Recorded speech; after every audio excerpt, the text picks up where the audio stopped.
Hey guys, I'm not going to talk too much on this one. You know what it is, and I think through the video you'll get the idea. This is a Ernie Emerson really early CQC-6.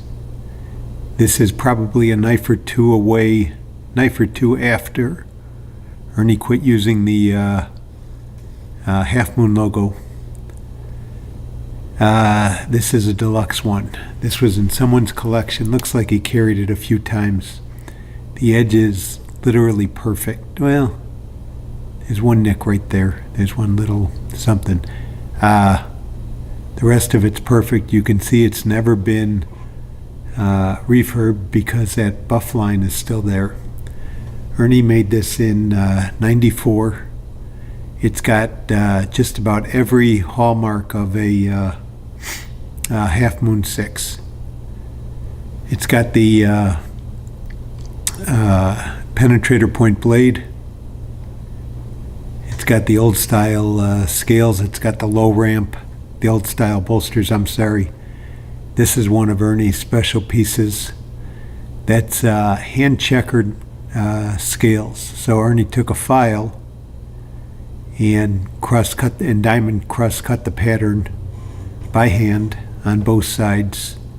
Early on, Ernie figured out that if you cross-cut under the clip, it tears up your pants as you retrieve it from your pocket.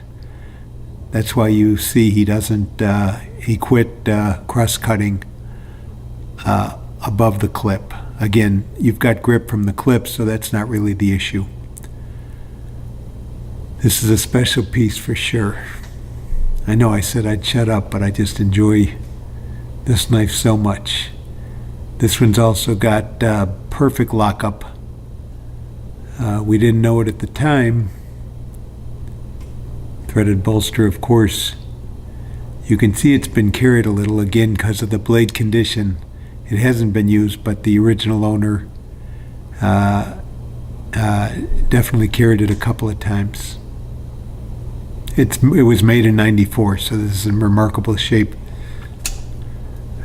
Early on, Ernie made a flicker. We didn't know it, but that's what it is. There's the buff line on this side. Just beautiful. There's the buff line on the back side. Equally beautiful. Threaded-Bolster pivot.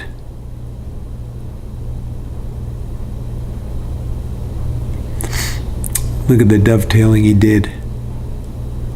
This was made in his garage. Of course, no CNC back in 94. Probably a bandsaw, a grinder for sure. Not too much else.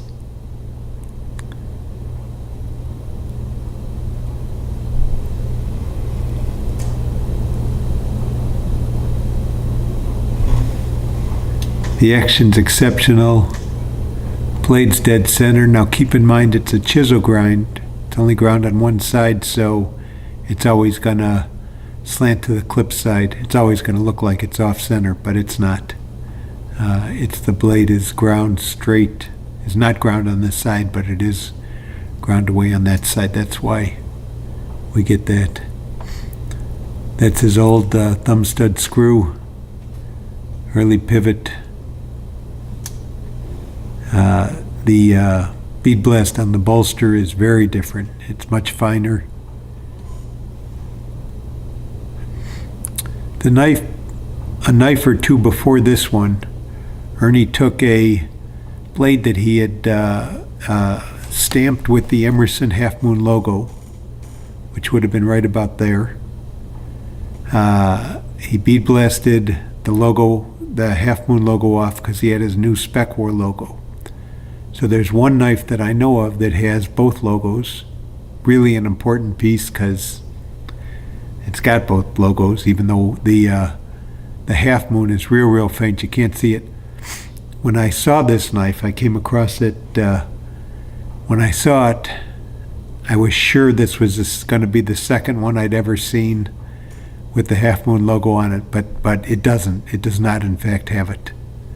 So this is one of the early Spec War knives, logoed 6s. And again, a special one because Ernie hand-checkered those scales. I guess I've gone on long enough, but thanks for watching.